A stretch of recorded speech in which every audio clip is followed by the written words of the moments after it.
Hello विद्यार्थियों, आज हम लेकर आए हैं कक्षा 12वीं राजनीति शास्त्र के अति महत्वपूर्ण प्रश्न उत्तर दो नंबर के 2 और 3 नंबर के जो आपके प्रश्न पूछे जाते हैं 10 क्वेश्चन उसके अथवा 20 क्वेश्चन, कुल 20 नंबर के प्रश्न हैं। तो आपका देखिए टॉपिक है आज का महत्वपूर्ण प्रश्न। इसमें हम सबसे पहले देखने वाले हैं जो महत्वपूर्ण है आपके अति महत्वपूर्ण। देखिए पहला सहायक संगठन क्या है, तो ये आपका सहायक संगठन क्या है, ये आपका 2 नंबर में पूछा जाता है। क्वेश्चन पूछा जाएगा सहायक संगठन क्या है, इसके उद्देश्य लिखिए, तो ये आपका 3 नंबर में पूछा जाएगा। तो देखिए ये है आपका सार्क संगठन। दक्षिण एशियाई क्षेत्रीय सहयोग संगठन को सार्क संगठन अथवा दक्षेस कहा जाता है। इस संगठन की स्थापना 8 दिसंबर 1985 में बांग्लादेश की राजधानी ढाका में हुई थी। इसके प्रमुख देश भारत, पाकिस्तान, बांग्लादेश, नेपाल, भूटान, श्रीलंका, मालदीव एवं अफगानिस्तान हैं। इसका मुख्यालय नेपाल की राजधानी काठमांडू में स्थित है। ये हो गया आपका सार्क संगठन। अब देखते हैं अपन इसके उद्देश्य। जो आपके इसके उद्देश्य हैं सार्क संगठन के, दक्षिण एशिया क्षेत्र की जनता के कल्याण एवं उनके जीवन स्तर में सुधार करना। इसका उद्देश्य क्या है, दक्षिण एशिया क्षेत्र की जो जनता है उसका कल्याण और उनके जीवन स्तर में वृद्धि करना। दूसरा देखिए क्षेत्र के आर्थिक और सामाजिक और सांस्कृतिक विकास में तेजी कर लाना। तीसरा है अन्य विकासशील देशों के साथ सहयोग में वृद्धि करना। और चौथा देखिए विश्व में शांति एवं सुरक्षा स्थापित करना और क्षेत्र के आंतरिक मामलों को मित्रतापूर्ण संबंधों द्वारा हल किया जाना। देखिए आपको इस किसी भी संगठन के यदि उद्देश्य भूल जाते हैं तो आप उसको लिख सकते हैं विश्व में सुरक्षा एवं शांति की स्थापना करना और क्षेत्रों के आंतरिक मामलों में मित्रतापूर्ण संबंधों द्वारा हल करना। और आप ये लिख सकते हैं विश्व की या देश की जनसंख्या का जीवन एवं कल्याण एवं जीवन में सुधार करना। ये आपके 3 पॉइंट किसी भी संगठन के उद्देश्य में आपके भूल जाते हैं तो आपको लिखना है, क्योंकि ये सभी जगह ये चल जाते हैं। अब देखते हैं अपन दूसरा प्रश्न है आपका, यूरोपीय संघ को कौन कौन सी बातें एक महत्वपूर्ण क्षेत्रीय संगठन बनाती हैं। तो इसको आप पॉइंट में लिख सकते हैं, लेकिन मैंने इसको मैटर में लिखा हुआ है। देखिए आपको इसका आंसर इस प्रकार लिखना है, यूरोपीय संघ देश का एक क्षेत्रीय संगठन है। यूरोपीय संघ की स्थापना 1992 में हुई थी। यूरोपीय संघ का अपना ध्वज है यानी झंडा, अपना राष्ट्रगान है तथा अपना स्थापना दिवस है और यूरोपीय देशों की अपनी एक मुद्रा है जिसे यूरो कहते हैं। यूरोपीय संघ में समय समय पर नए सदस्यों को सदस्यता प्रदान की जाती है। यूरोपीय संघ के पास दुनिया की सबसे बड़ी दूसरी सेना है। यह सभी बातें यूरोपीय संघ को एक क्षेत्रीय प्रभावी संगठन बनाती हैं। अब देखिए है दक्षिण एशियाई क्षेत्र सहयोग संगठन की विवेचना कीजिए, सार्क संगठन का महत्व। तो ये आप देखिए से यहाँ पर इसका आंसर है सार्क संगठन का महत्व। अरे मैं एक क्वेश्चन आपको पढ़कर बताऊंगा तो काफ़ी वीडियो लंबा हो जाएगा, इसलिए आप आंसर देख लीजिए और खुद तैयार कर लीजिए। अब देखिए आपका सार्क संगठन के प्रमुख अंग, तो आपके शिखर सम्मेलन, मंत्रिपरिषद, स्थायी समिति, कार्यकारी समितियां और सचिवालय, ये आपके 5 अंग हो गए। अब देखिए आपका चौथा क्वेश्चन आने वाला है, दर आयोग की 2 कोई सिफारिशें लिखिए। तो आपको 2 सिफारिशें, आपका 2 नंबर का क्वेश्चन है। देखिए आप इंस्ट्रूमेंट ऑफ एक्सेशन मतलब विलय पत्र क्या था। आपको देखिए विलय पत्र क्या था, भारतीय रियासतों एवं रजवाड़ों को भारतीय संघ में विलय के पत्र को हस्ताक्षर करने के इंस्ट्रूमेंट ऑफ एक्सेशन कहा जाता है। जिस पत्र पर राजा महाराजा हस्ताक्षर करके यह कहते थे कि हम भारत के साथ हैं, उसे इंस्ट्रूमेंट ऑफ एक्सेशन कहते हैं। अब देखिए आपका 6वां क्वेश्चन है, सरदार पटेल को भारत का विस्मयावक क्यों कहा जाता है। तो ये आपका 2 नंबर क्वेश्चन है, आप इसको पढ़ लीजिए। अब देखिए 7वां है, किन कारणों से 1980 में मध्यवर्ती चुनाव कराने पड़े। ये आपका देखिए क्वेश्चन यहाँ तक है, इसका आगे मैं आपको आंसर दिखा देता हूँ। लो इसका आंसर यहाँ से आपका ये है। अब देखते हैं आपका 2 नंबर एक क्वेश्चन और पूछा जाता है, कई बार एक वाक्य में ही पूछ लिया जाता है। सिंडिकेट क्या है, कांग्रेस के भीतर प्रभावशाली नेताओं के समूह को सिंडिकेट कहते हैं। अब आपका देखिए 9वां है, दल बदल कानून क्या है, या इसको अयाराम गयाराम भी कहते हैं। देखिए ये आपके 2 नंबर के क्वेश्चन है, इसलिए ज़्यादा बड़े नहीं है। आपके 3 नंबर के क्वेश्चन है, उनके आंसर काफ़ी बड़े होते हैं। अब देखिए दल बदल, जब कोई निर्वाचित जनप्रतिनिधि किसी पार्टी के टिकट से वह जीत जाता हो तथा उस दूसरे दल में चला जाए या उस पार्टी को छोड़कर किसी अन्य दल में चला जाए, उसे दल बदल कहते हैं। इसका दूसरा नाम आयाराम और गयाराम है। अब देखिए ये आपका ये पूछ लिया था, नारा क्या है। नारा लोगों का ध्यान आकर्षित करने वाला एक मुहावरा है, इससे मन भाव मुहावरे का नाम को नारा कहते हैं।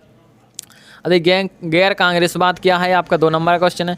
ब्रीवी पर्स क्या है, प्रिवी पर्स, ये आपका 2 नंबर का भूतपूर्व देशी राजाओं महाराजाओं को दिए जाने वाले विशेष भत्ते को प्रिवी पर्स कहते हैं। अब देखिए 13वां, देखिए पर्यावरण के प्रति बढ़ते सरोकारों का क्या कारण है। देखिए इसमें आपका एक और अति महत्वपूर्ण प्रश्न है, नीति आयोग तथा योजना आयोग में अंतर। तो योजना आयोग में देखिए, योजना आयोग की स्थापना 15 मार्च 1950 में हुई थी। नीति आयोग की स्थापना 2015 में हुई। योजना आयोग के प्रथम अध्यक्ष जवाहरलाल नेहरू थे। नीति आयोग के प्रथम अध्यक्ष नरेंद्र मोदी हैं। और तीसरा देखिए, योजना आयोग की स्थापना विकासवादी परिवर्तन के लिए हुई थी और इस नीति आयोग की स्थापना उदारवादी आर्थिक नीतियों के लिए हुई। देखिए आपका एक क्वेश्चन हो जाता है। इसके बाद देखते हैं अपन अगला प्रश्न। देखिए यहाँ से आपके जो क्वेश्चन रहने वाले हैं, 2 नंबर का प्रश्न, सुरक्षा की विभिन्न धारणाओं को किन 2 भागों में बांटा गया। तो इसमें पारंपरिक सुरक्षा और सुरक्षा की पारंपरिक धारणा और अपारंपरिक धारणा। अब देखिए इसका अथवा है, वर्तमान में वैश्विक सुरक्षा को सर्वाधिक खतरे के 2 कारण लिखिए।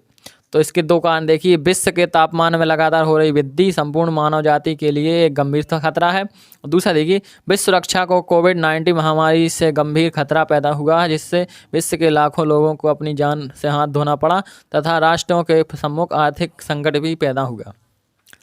अब देखते हैं आपका ये 8वां है, वैश्विक संपदा क्या है। तो वह संपदा जिस पर किसी एक संप्रभु राष्ट्र का अधिकार नहीं होता है, बल्कि संपूर्ण अंतर्राष्ट्रीय समुदाय संयुक्त रूप से उसका प्रबंध करती हैं, वैश्विक संपदा कहलाती है।